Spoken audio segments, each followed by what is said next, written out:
Chronic lymphocytic leukemia. Let's start from the definition. Chronic lymphocytic leukemia is a type of cancer in which the bone marrow makes too many lymphocytes.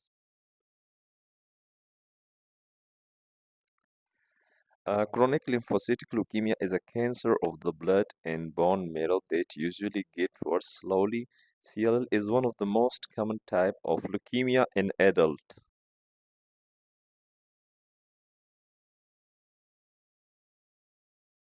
Let me show you the blood cancer family tree. The main problem in CLL is occur in this stage. Let's talk about its general characteristic. CLL is the most common leukemia that occur after age 50.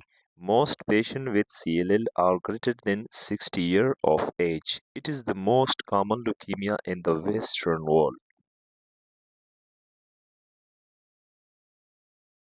Let's talk about its cause. The cause is unknown in the chronic lymphocytic leukemia. Monoclonal proliferations of lymphocytes that are morphologically mature but functionally defective. That is, they do not differentiate into antibodies manufacturing plasma cell. There are different types of leukemia. In general, this is the least aggressive type of leukemia, and CLL patients survive longer than those with acute leukemia or chronic myeloid leukemia.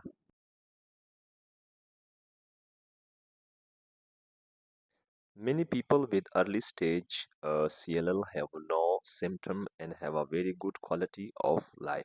But the course is variable, but many follow a prolonged indolent course. Many patients die of other causes. The last fifth point of general feature. The most recent WHO classification released in 2008 describes CLL as identical to the indolent NHL B cell neoplasm small lymphocytic leukemia. And this is the reason that is they are considered the same disease at different stages. Let's go to the clinical feature of CLL.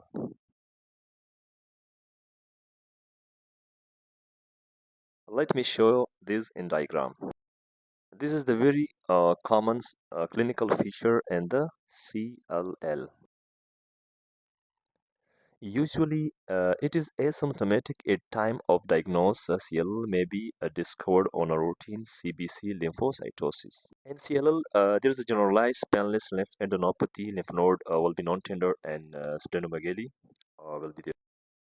And there will be also a frequent respiratory or skin infection will be there due to immune deficiency. If the disease go far, in more advanced disease, there will be fatigue, weight loss, pallor, skin rashes, easy bruising, and bone tenderness and or abdominal pain. Let's go to the diagnostic criteria of the CLL. In a laboratory finding, CBC in white blood cells can go to 50,000 to 200,000, and anemia, thrombocytopenia, and neutropenia are very common. In the diagnostic, the periphery blood smear is often diagnostic. Absolute cytosis, almost all of the white blood cells are mature small lymphocytes. And periphery smear, the presence of smudge cell fragile leukemic cells that are broken when placed on a glass slide. Diagnosis, we also use a flow cytometry. Flow cytometry of the peripheral blood will show clonal population of B cells. Last thing which are used for CLL is biopsy. Bone marrow biopsy, presence of infiltration leukemic cell in bone marrow. The last thing, the treatment. That how will you treat the CLL? The first thing is the chemotherapy has a little effect on overall survival, but it is given for symptomatic relief in reduction of infection. Patient are often observed until the symptom is developed. The prognosis is variable depending on the number of lymph node site involved and the presence or absence of anemia and thrombocytopenia.